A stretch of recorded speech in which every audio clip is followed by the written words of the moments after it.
Vimos então até agora que XL e XC variam com a frequência. Uma grande aplicação na eletrônica dos capacitores e dos indutores em corrente alternada são exatamente relacionados com frequência. Eu posso construir elementos que, de certa maneira, interagem com a frequência justamente nas suas propriedades, né, de reatância capacitiva e reatância indutiva. Como XL é igual a 2 vezes π vezes o F vezes o L, lembrando que 2πf também em alguma literatura é referenciado como velocidade angular ômega. E XC é igual a 1 sobre 2 vezes π vezes o F vezes o C, o valor do capacitor. Então, esses dois elementos têm uma dependência direta da frequência. Então, esse comportamento permite construir o que a gente chama de filtros em CA. E o exemplo mais comum de filtro em CA é o tal do divisor de frequência para alto-falantes. Nós sabemos que o alto-falante não reproduz todas as frequências. Pela sua dimensão física, ela não permite reproduzir tão bem frequências graves ou baixas, frequências médias ou frequências altas, que são os agudos. Então, o alto-falante não consegue reproduzir tão bem todas as frequências ao mesmo tempo. Então, para graves, eu construo um alto-falante maior, tem melhor desempenho para os graves, que a gente chama de woofer. Para os médios, construímos um alto-falante menor, que é para os médios. E para as altas frequências, nós construímos alto-falantes menores, mas que reproduzem melhor as altas frequências. Conhecemos como tweeter. Qual é o detalhe? Nós precisamos separar as frequências graves das médias e das agudas. Ou, pelo menos, para simplificar, eu divido as frequências em graves e agudas, ou frequências baixas e frequências altas. Se eu tenho um alto-falante de frequências altas, o tweeter, eu tenho que fazer com que as frequências altas cheguem no tweeter e as frequências baixas não cheguem nele. Então eu coloco o quê?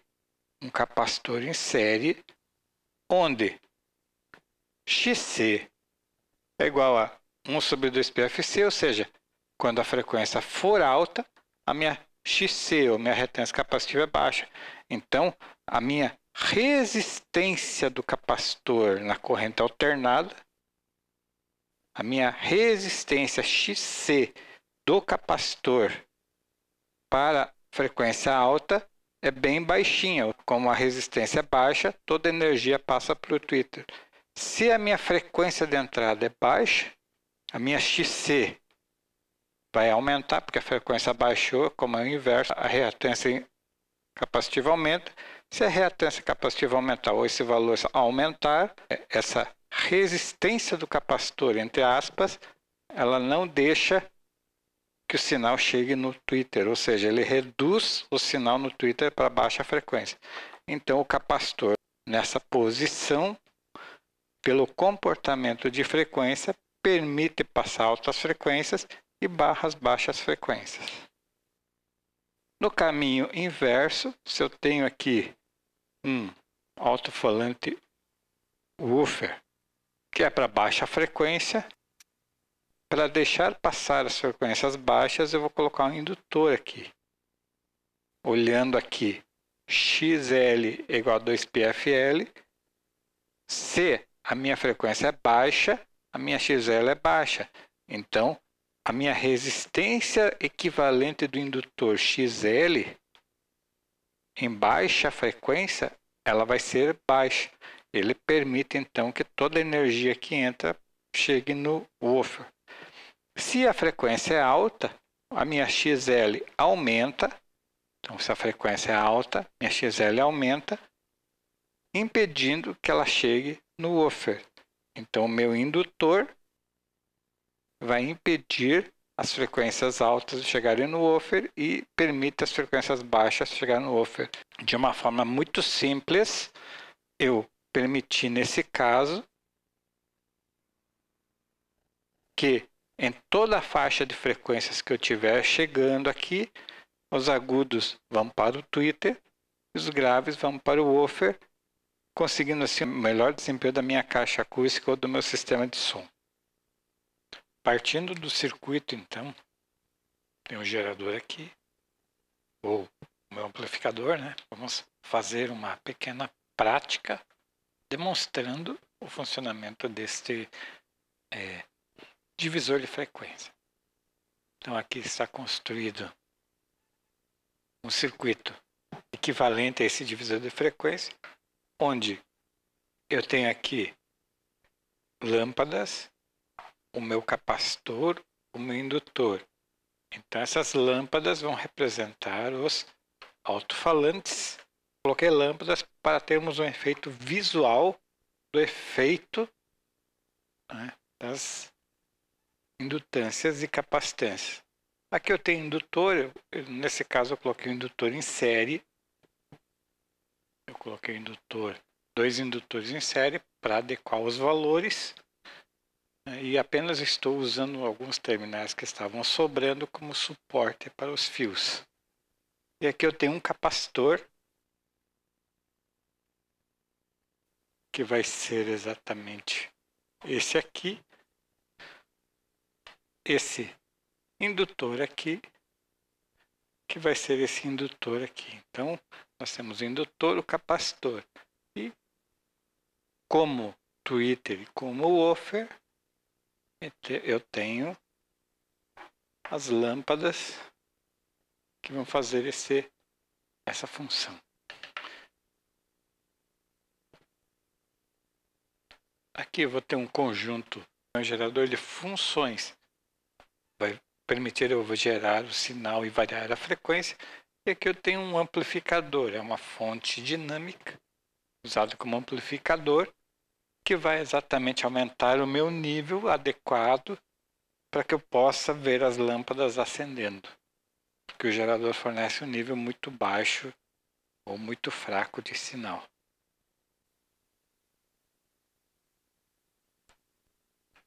Então, aqui eu vou poder variar a minha frequência, amplitude. Com esse osciloscópio, eu vou medir as ondas ou os sinais no tweeter, no woofer e na minha entrada aqui. Vamos posicionar aqui o meu gerador.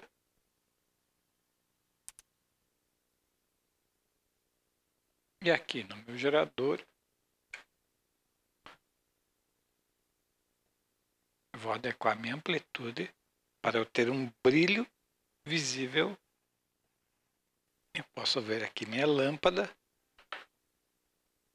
Aqui, reparem, está aumentando o brilho. No meu circuito, eu estou olhando aqui meu tweeter e meu woofer, representado pelas lâmpadas. Eu vou fazer essa frequência variar e eu vou ver o que vai acontecer. Então, acompanhando aqui o meu gerador, aqui está na amplitude, eu vou mudar para frequência e vou modificando aqui. Fico observando o que acontece com a frequência e com as cargas. Estou aumentando a frequência, o brilho vai diminuir aqui, devido à frequência ser alta. E o brilho vai começar a aumentar aqui.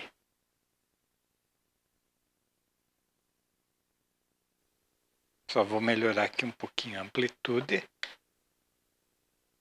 para deixar mais evidente.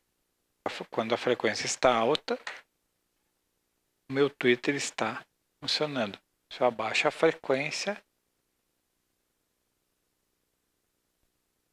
quem liga é o woofer. Woofer, tweeter. E assim funciona o meu divisor de frequência. Menor a frequência, funciona o woofer, diminuindo a frequência. Aumentando a frequência, funciona o tweeter. E assim nós temos nosso divisor de frequência. Estou separando as frequências que vai para cada alto-falante. E no osciloscópio? Um dos canais no gerador, porque é minha referência. Então, esse sinal é do gerador. No primeiro caso, eu vou ligar no que seria o meu woofer, ou baixa frequência. E eu vou ajustar o osciloscópio para coincidir os sinais.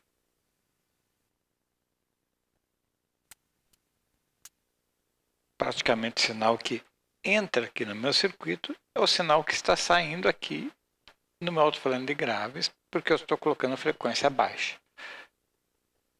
À medida que eu for aumentando a frequência, vamos ver o que vai acontecendo.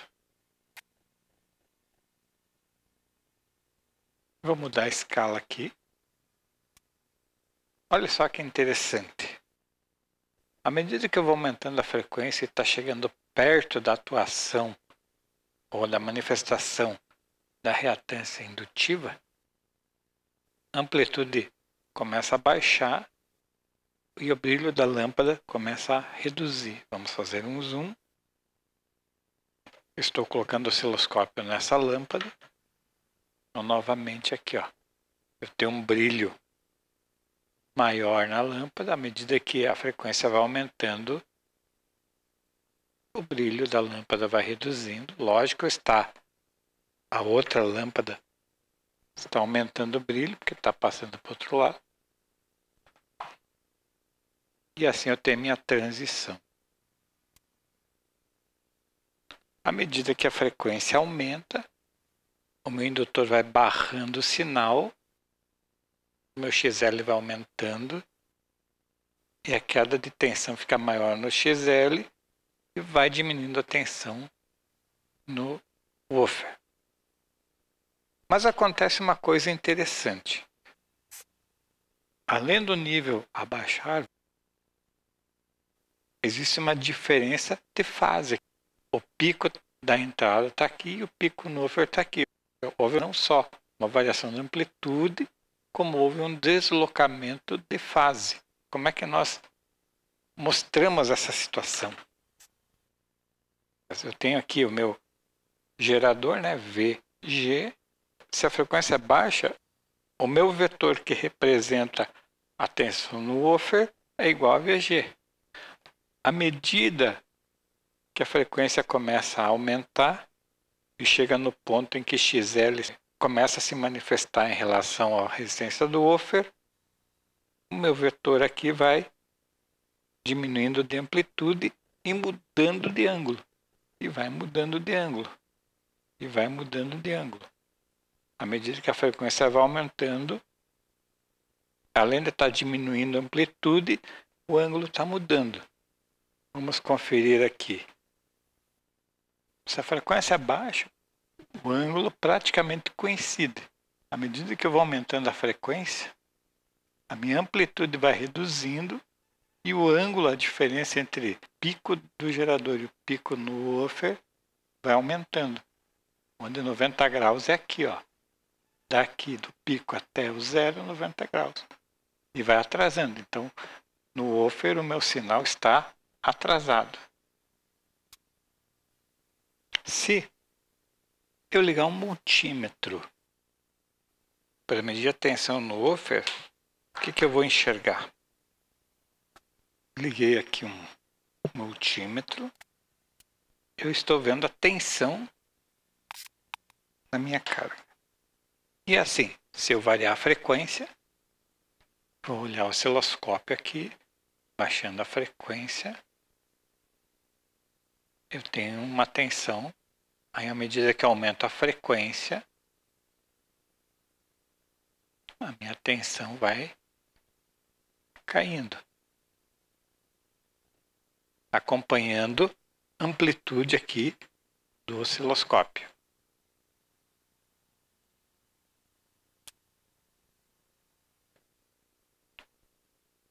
Então, o multímetro consegue acompanhar bem o que acontece quando varia a frequência. Quando a frequência baixa, a maioria da tensão está no woofer, e aí eu tenho toda a baixa frequência aqui. Quando a frequência aumenta, reduz a tensão no woofer, reduz a tensão das frequências altas e aumenta no tweeter. Então o multímetro mostra bem isso aí, bem como a lâmpada. Só que no osciloscópio, além de eu ver a minha tensão, estou vendo também a minha fase, ou o meu deslocamento de fase, ou minha mudança de fase. Quando eu faço um sistema usando XL como um filtro, eu não tenho só o efeito da amplitude, eu também tenho o efeito da fase. Vamos tentar entender o que é importante nisso. Vamos ver no Twitter, então.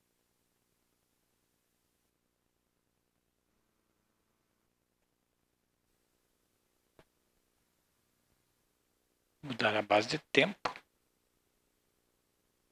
Da mesma maneira, se eu baixo a frequência, vai transferindo ali. Então, frequências baixas, eu tenho woofer, frequências altas, tweeter. E estou medindo agora no que seria no tweeter, ou frequências altas. E no osciloscópio eu tenho este efeito. Quando eu vou baixando a frequência, eu tenho uma redução da amplitude. Agora a minha fase está do lado contrário. Quando entrou o capacitor aqui no processo, ele adianta a fase, né? Adianta a corrente. Se ele adianta a corrente, a tensão no tweeter vai estar com a fase adiantada, porque a corrente que está no tweeter está adiantada. Então, o que vai acontecer aqui no nosso desenho de fasores? Quando a frequência é bem alta, eu não tenho a redução da amplitude. Quando a frequência começa a baixar, eu tenho aqui o meu efeito do XC, que é 1 sobre 2πfc. Se a frequência começa a baixar, XC começa a aumentar, então a reatância capacitiva começa a aumentar, eu vou ter uma queda no capacitor ou na reatância capacitiva e eu vou ter menos tensão no tweeter. Em alta frequência, eu tenho essa flechinha. Quando a frequência vai baixando, a flechinha vai diminuindo, mas ela também vai adiantando em ângulo. Que eu tenho o pico da minha senoide do gerador e eu tenho o pico da senoide que está no meu tweeter. Ela está adiantada, porque a corrente foi adiantada pelo capacitor. Então, com o multímetro, da mesma forma, eu não enxergo o ângulo, eu só enxergo com o osciloscópio. E agora eu vou fazer o seguinte, eu vou colocar o osciloscópio, os dois canais, um no tweeter e outro no woofer. Eu vou pegar um outro canal que está no gerador e vou colocar aqui um canal do osciloscópio aqui e outro canal do osciloscópio aqui. Então eu estou vendo as duas ondas. Se a frequência fica baixa, eu tenho maior amplitude no woofer e menor amplitude no tweeter. À medida que aumento em frequência, vai se invertendo a situação.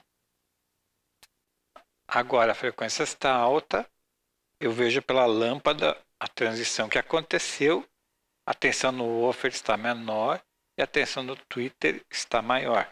Então vamos repetir aqui. Se eu abaixo a frequência, está tendo a transição aqui, ó. Observe as lâmpadas. Maior amplitude no woofer, menor no tweeter e aumentando a frequência no tweeter e woofer. Então, as amplitudes do osciloscópio demonstram bem esse fato. E vai haver uma frequência em que as amplitudes se tornam iguais e menores, ou seja, existe a transição. Isso aqui é a frequência de transição, também chamado de frequência de corte. Vamos fazer um gráfico disso.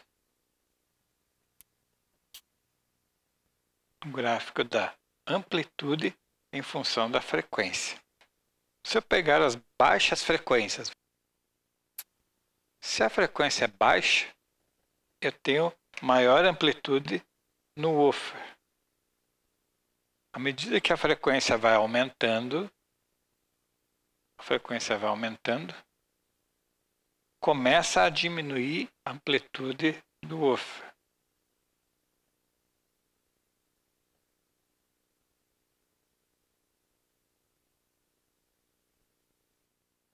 Então, quanto maior a frequência, maior o meu XL, portanto, menor a amplitude que aparece no woofer.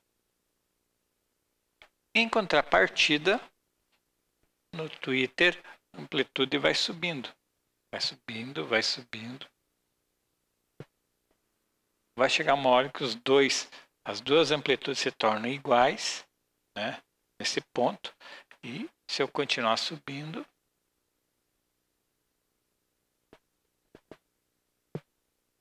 a amplitude no tweeter vai ficando cada vez maior até atingir, né, um certo limite aqui. E exatamente existe um ponto em que as duas amplitudes se tornam iguais. A esse ponto aqui é meu ponto de cruzamento. Chama-se meu ponto de crossover. Se os valores de XL e XC forem idênticos ao valor das resistências do tweeter e do woofer, eu também tenho meu ponto de corte. A gente chama de ponto de corte, que geralmente acontece mais ou menos 0,7 da amplitude. Entre o meu alto-falante de graves e alto-falante de agudos, no ponto de corte ou onde XL e XC estão atuando, eu tenho uma diferença de fase. Se eu tenho uma diferença de fase, um alto-falante está reproduzindo um sinal um pouco diferente do outro alto-falante. Significa que o tweeter não está só com a amplitude baixa, ela está com a fase deslocada num sentido. E o woofer está com a fase deslocada em outro sentido. Isso quer dizer que quando os dois estão gerando onda acústica, uma onda está deslocada em fase da outra onda. Então, ocorre uma interferência de ondas. Aquilo que a gente aprende em física, em algum momento elas são construtivas, porque coincidem os picos, e destrutivas quando picos positivos coincidem com os negativos. No momento da transição ou próximos da transição, as fases estão deslocadas, ou seja, existe uma chance em alguma distância física do tweeter e do woofer eu ter um cancelamento de sinal ou um acréscimo de sinal. Para o som, isso significa que eu vou ter uma alteração do meu som, o que pode afetar um pouco a qualidade sonora. Então, o grande problema de usar divisores baseados em indutores e capacitores é o fato deles provocarem um problema de deslocamento de fase que vai alterar meu som. se isso acontecer na faixa de voz, o meu resultado vai ser uma redução na inteligibilidade, ou seja, eu não consigo entender direito o que o cantor pode estar cantando ou o locutor está falando. Portanto, as frequências que eu devo escolher para construir um divisor de frequência não devem coincidir com a frequência da fala, para não perder muito da inteligibilidade. Eu posso estar não colocando os melhores pontos para o uso dos alto-falantes, mas se eu colocar uma divisão das frequências baixas em 300 Hz e das frequências altas em torno de 4 kHz, essa faixa de 300 kg a 4 kg é a melhor faixa que eu consigo ter inteligibilidade na voz. Então, se eu evitar usar o divisor de frequência nessa faixa, é o melhor caminho. Mesmo que os alto-falantes não tenham o melhor rendimento nessa faixa. Se eu fizer uma curva de fase, o meu osciloscópio para monitorar a minha entrada, esse aqui é meu tweeter ou alta frequência, gráfico da amplitude em função da frequência. Na alta frequência eu tenho amplitude máxima, à medida que eu vou baixando a frequência, a amplitude vai caindo aqui.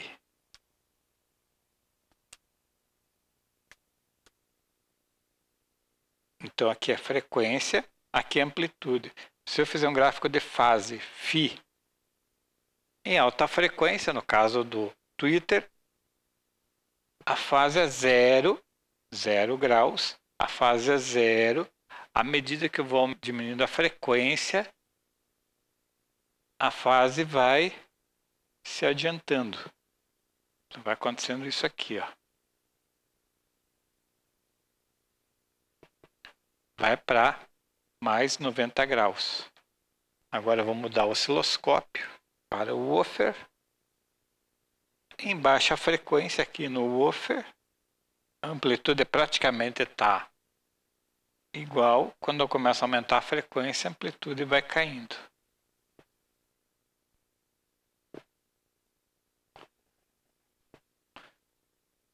E da mesma maneira, em baixa frequência, a minha fase está em 0. À medida que vai aumentando, a minha fase vai atrasando até 90 graus. Então, isso aqui seria a minha curva de fase e minha curva de amplitude para o divisor de frequência, para o indutor, né, para baixa frequência, para o woofer, e aqui em vermelho para o tweeter. Okay? Então, sempre num filtro, eu vou ter o efeito da reatância capacitiva indutiva alterando minha amplitude e minha fase. Isso tudo aqui é um exemplo do que acontece quando a gente trabalha com onda alternada, capacitor, indutor e seus elementos associados.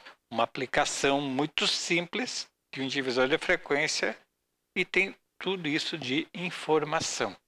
Se por um lado eu uso o Twitter, que tem melhor rendimento para alta frequência, um woofer que tem melhor rendimento para baixa frequência, e combino os dois para tornar meu sistema mais eficiente.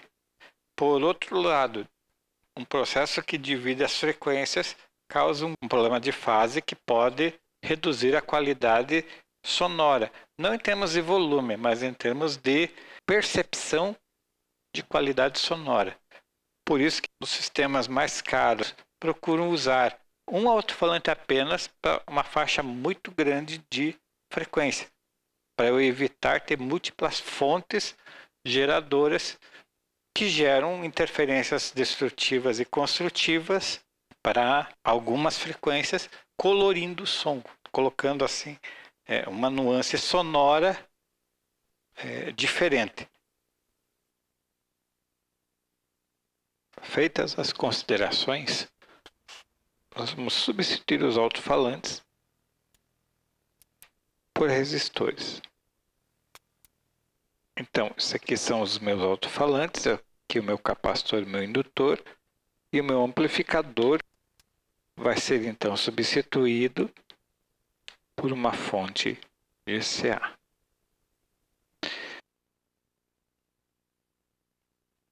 Considerando a situação do filtro de alta frequência, vamos fazer a seguinte aproximação.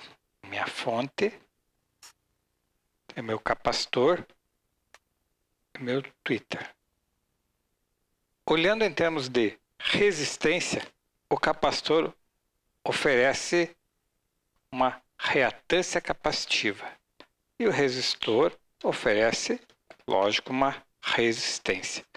Só que, como já sabemos, as duas coisas não podem ser somadas simplesmente. O gerador vê uma impedância. E essa impedância é composta por XC e R. Se fizermos um gráfico, o meu resistor R e o meu XC, justamente porque ele adianta a corrente, então essa corrente I no XC, ela fica adiantada, então minha corrente I é igual a V sobre R. Ou seja, a minha corrente I no capacitor vai ser igual a V sobre XC. E XC, eu represento o ângulo dele pelo ângulo θ, por exemplo. Se a corrente I resultante está adiantada, está mais um ângulo, isso quer dizer que para que essa relação funcione, esse ângulo θ do XC tem que ser negativo, menos θ. Então a gente representa o XC com ângulo negativo. Então meu XC vai estar aqui e vai ter o ângulo negativo. Então menos θ é XC com menos ângulo 90 graus. Então assim eu represento o meu XC. Como esse XC está no meu eixo dos Y, o eixo dos imaginários, eu também posso representar o XC da seguinte maneira. Aqui é o menos I, aqui é o menos R, então aqui seria menos IXC. Quando eu coloco menos I na frente, eu já estou subentendendo que ele está a menos 90 graus. Então eu posso representar esse XC aqui por XC a menos 90 graus ou simplesmente IXC. Para uma questão de diferenciação na parte elétrica, o pessoal substituiu o I pelo J.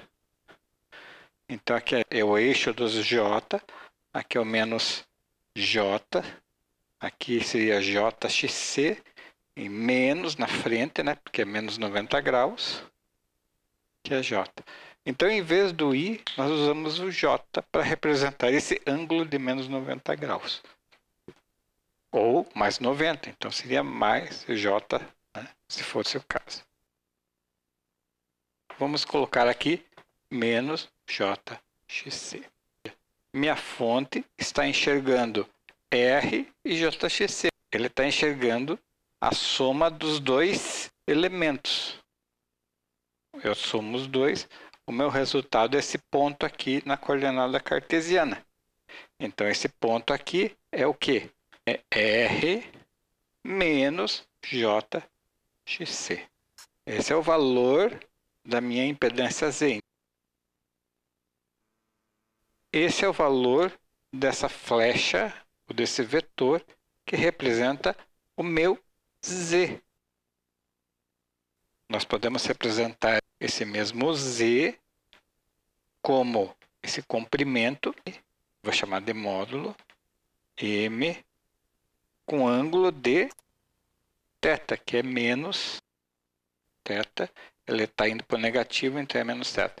Então, Z pode ser igual a R menos JXC, ou Z por módulo e ângulo. Essas duas formas de colocar valor são, na verdade, formas de representar um ponto nessa minha coordenada cartesiana. E, lógico, como vimos anteriormente, eu posso converter os valores, né, de x e y em tamanho do vetor aqui e ângulo pelo triângulo formado aqui, ó. Reforçando a ideia, eu posso representar então esse meu desenho da seguinte maneira: ou nas coordenadas polares, xc com menos 90 graus e r com 0 graus, ou menos jxc e r, simplesmente. Então, tanto faz eu colocar esse valor ou esse valor ou esse, para representar o resistor e o capacitor. A minha fonte está vendo esse conjunto aqui, esse conjunto Z, que é a soma das duas, com ângulo de, no caso, menos θ, que não é nem 0 e nem 90 graus. Ele é uma composição. Eu estou vendo isso aqui, ó, do indutor. Então, aqui nós temos a minha fonte, o meu indutor e o meu resistor.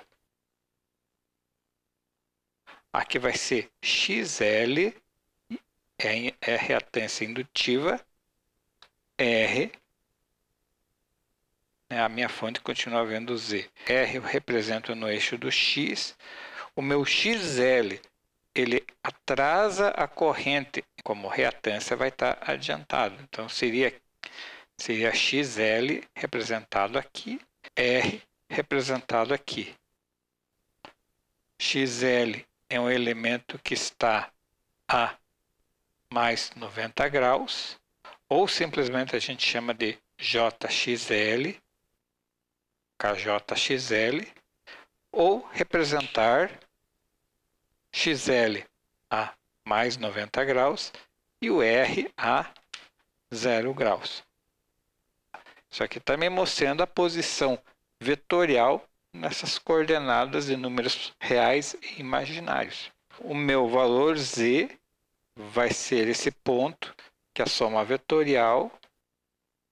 Ele tem um valor Z submetido a um ângulo θ, que é esse aqui, que é o meu θ. No caso é positivo por ser indutivo. Minha fonte está vendo uma impedância Z. Se agora substituirmos tudo isso aqui pelos seus simplificados, equivalentes simplificados, então eu tenho esses dois conjuntos em paralelo. Eu tenho aqui o Z a menos θ em paralelo com o Z mais o ângulo θ. Ou, numa outra forma de escrever, R menos JXC, e aqui seria R mais JXL. Minha fonte está vendo o meu divisor de frequência como duas impedâncias em paralelo para cada alto-falante. Quando a frequência é muito baixa, o meu XC participa pouco. Pelo XC, assumir um valor muito alto devido à frequência ser baixa. A corrente aqui nesse paralelo é quase zero, portanto, isso aqui participa muito pouco do meu circuito. Em compensação, XL igual a 2π vezes F vezes o L. Quanto menor a frequência, menor o valor de XL, portanto, esse segmento tem a minha maior corrente da minha fonte. Então, a corrente em frequências baixas passa mais por esse Z, por essa impedância, que é do alto-falante de graves, que é do woofer. E, quando a frequência é mais alta, esse F aqui é alto, o meu XC fica pequeno, essa corrente é maior aqui no Twitter. Então, a energia tem bastante no Twitter.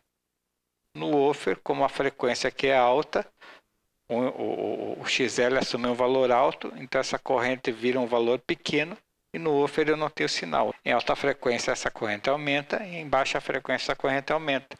Em alta frequência o tweeter recebe mais energia, em baixa frequência o woofer recebe mais energia. Então essa forma de enxergar como o divisor de frequência acaba funcionando, né, de uma forma mais matemática.